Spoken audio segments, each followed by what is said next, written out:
NelsonJoypad.com bring you another original. It's fucking great.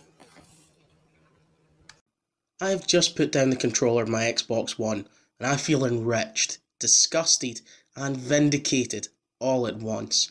I just finished playing through the Sleeping Dogs Definitive Edition that has been released on Xbox One. Normally I would have a long-winded rant at the money-grabbing tactics of definitive and remastered editions of games, especially when they've only been out a short while. Lord knows, there's no shortage of these hitting the Xbox One and PS4, and while I usually don't like the fashion of re-releasing games a year or two after they were originally launched, I have to admit I'm looking past that in the case of Sleeping Dogs.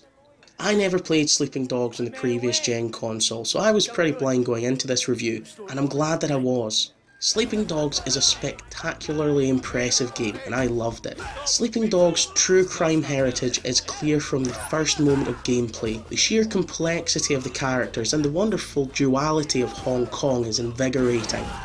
I was really invested in the characters, and when the inevitable betrayals appeared, it felt like a personal slight. It's a sign of a good storyteller that I was able to grow attached to a story that is certainly not unique, at times predictable, and occasionally over the top. It's a much grittier take on the life of a gangster than, say, Grand Theft Auto, although it does share some traits with it. The city of Hong Kong is spectacular. It feels truly lived in. From the rickety night markets to the penthouse high-rises, everything feels real. The contrast is a constant reminder of the duality of life. You go from taking an up-and-coming movie star shopping to chasing a triad gang lord through alleyways with a meat cleaver.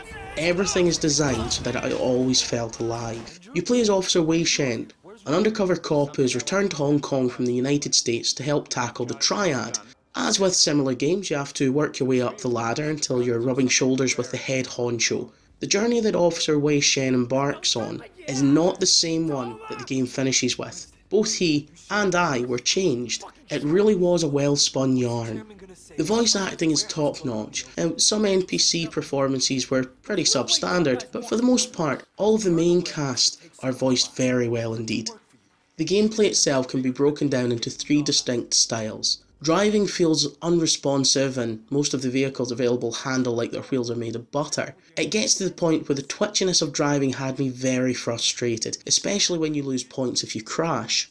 To combat the somewhat twitchy driving mechanics, there are plenty of vehicles to choose from. Fast cars, SUVs and motorbikes all make an appearance, and they all handle slightly differently. It does take some getting used to so that you know exactly when to hit the emergency brake to drift around a corner, but it seldom ruins the overall experience. The second style of gameplay is the melee combat. The fighting system is incredibly simple.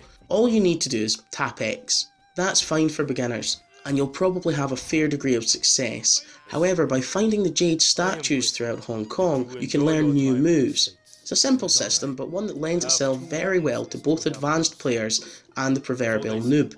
Taking on a group of knife-wielding thugs looks great and the combat animations are fantastic. By pressing the B button, Wei will grapple with an enemy, and this is when things get really gnarly. I've thrown men off the sides of a roof, through windows, slammed their heads on the rim of a toilet, rammed a window shutter down on them, and opened them up like a Pez dispenser using a table saw. The combat is so visceral that I, a seasoned GTA player, found myself wincing in almost every encounter.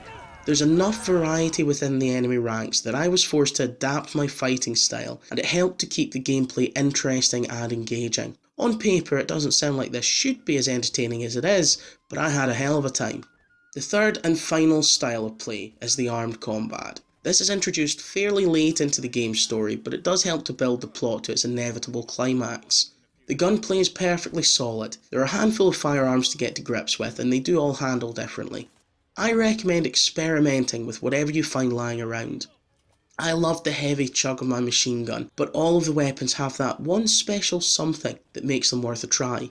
By far the coolest mechanic in the shooting areas is the slow-mo bullet time. By hopping over any waist-high cover while aiming, the game goes into a bullet time style, where you can easily rake in the kills. I had great fun hopping over a car bonnet and taking out 5 enemies before my feet hit the ground. The only time you will get to use firearms is when the game decides that you can. There are specific missions where you will get a gun, but you don't keep it once the mission is over. There's no rampaging in Sleeping Dogs, and I'm not sure if it's a good or bad thing. What I do know is that it works well. One of my biggest gripes with Sleeping Dogs Definitive Edition is that the control system caused me some problems. On a regular basis, if I tried to press A to run too soon after I got out of a car, Way would jump onto the car's roof, even if I was facing the opposite direction. It never broke the game or got me killed, but it was a nuisance. The graphics aren't next gen, but they aren't bad either. There was some texture pop and lagging that I encountered, but for the most part, Sleeping Dogs ran very well. Outside of the main story, there are side missions and activities galore. Illegal street races, unarmed combat, and collectibles are never far away. If you're more inclined to assist the boys in blue, you can help police officers conduct raids, use a nice hacking mini-game for surveillance, plant bugs, and generally help to clean up the streets by arranging arrests of key players in the Hong Kong underworld. There's a lot to do in Hong Kong, and the Sleeping Dogs Definitive Edition lets you do the lot. If you didn't pick this up the first time round, I strongly suggest you look into it, but for players that have already been here on the previous gen consoles, I don't think there's enough to warrant a second purchase.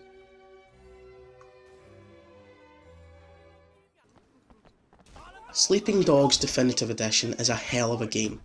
Its true crime lineage gives this open world game a unique and gritty feel that I don't think has been seen before. The mechanics, for the most part, are solid, although some control issues while driving and running get annoying.